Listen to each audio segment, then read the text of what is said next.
Hi hello అందరూ ఎలా ఉన్నారు? Welcome back to our channel. ఈ వ్లాగ్ అనేది గురువారం రోజు తీసింది.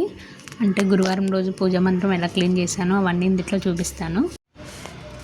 ఫస్ట్ అయితే దేవుడి మందిరంలో ఉన్న పూజా సామాన్లు మొత్తం ఒక గిన్నెలో వేసుకుని మొత్తం అవన్నీ తీసి కింద పెట్టుకుంటాను. తర్వాత ఫొటోస్ అన్నీ ఒక్కొక్కటి తీసుకుంటున్నాను. పాత పువ్వులు, సాంబ్రాణి పుల్లలు అదంతా ఉంటుంది కదా, అది మొత్తం నిర్మాల్యం మొత్తం తీసేసి ఒక కింద క్లాత్ మీద వేసేసుకుంటున్నాను. ఫొటోస్ అన్ని కింద పెట్టుకుంటాను. ఆ తర్వాత ముందు మందిరం క్లీన్ చేసుకుని తర్వాత దేవుడి పటాలకి గంధం బొట్లు పెట్టుకుంటాను తుడుచుకొని.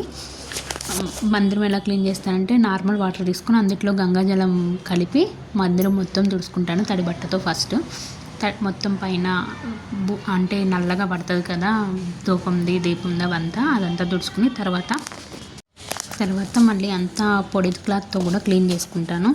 మందిరానికి స్వస్తిక్ ఓం పెడతాం కదా, అవి కూడా తీసుకుంటాను. పైన కూడా క్లాత్ వేసి కృష్ణుని పెడితే అది కూడా క్లీన్ చేసుకుంటాను. దేవుడి పట్టాలను నార్మల్ వాటర్లో గంగాజలం వేసి ఇందాక మందిరం ఎలా అయితే క్లీన్ చేసుకున్నాం సేమ్ అలాగే క్లీన్ చేసుకుంటాను.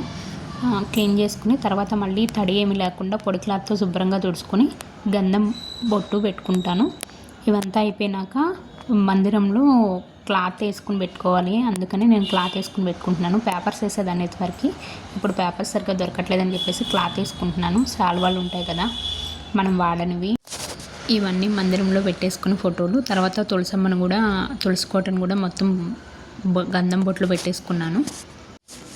ఈ పూజకు సంబంధించిన పనంతా నేను దేవుడి పాటలు వింటూ చేస్తాను. అంటే కొంచెం అలసట లేకుండా అయిపోతూ ఉంటుంది ఆ గోవిందనామాలు అట్లా వింటూ, విష్ణు సహస్రనామం అట్లా వింటూ ఉంటే. అందుకని నేను ఎక్కువ అవే పెట్టుకుంటాను. అలాగే పూజ సామాను మొత్తం క్లీన్ చేసేసుకుని మొత్తం తుడుచుకుని ఆరబెట్టుకున్నాను.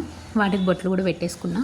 శ్రావణ మాసం అంటే అందరికీ చాలా స్పెషల్ ఉంటుంది కదా, ముఖ్యంగా లేడీస్కి. ఎందుకంటే ఎక్కువ చీరలు, బంగారం ఇట్లాంటివన్నీ ఎక్కువ కొనుక్కుంటాము. డబ్బులు దాచుకుని మరీ కొనుక్కుంటూ ఉంటాము సేవింగ్స్ లాగా. అందుకనే చాలా ఇష్టంగా ఉంటుంది. ఇదంతా అయ్యేలోపు వర్షం కూడా పడింది. పూజ సామాను క్లీన్ చేసేటప్పుడే గ్రైండర్లో పప్పు కూడా ఇస్తాను, అది అయిపోయింది తీసేస్తున్నాను. ఈ వీడియో అయితే ఇక్కడితో ఎండ్ చేస్తున్నాను. నా వీడియోస్ కనుక మీకు నచ్చినట్లయితే నా వీడియోస్ని లైక్ చేయండి, నా ఛానల్ కూడా సబ్స్క్రైబ్ చేసుకోండి. థ్యాంక్ యూ అందరికీ.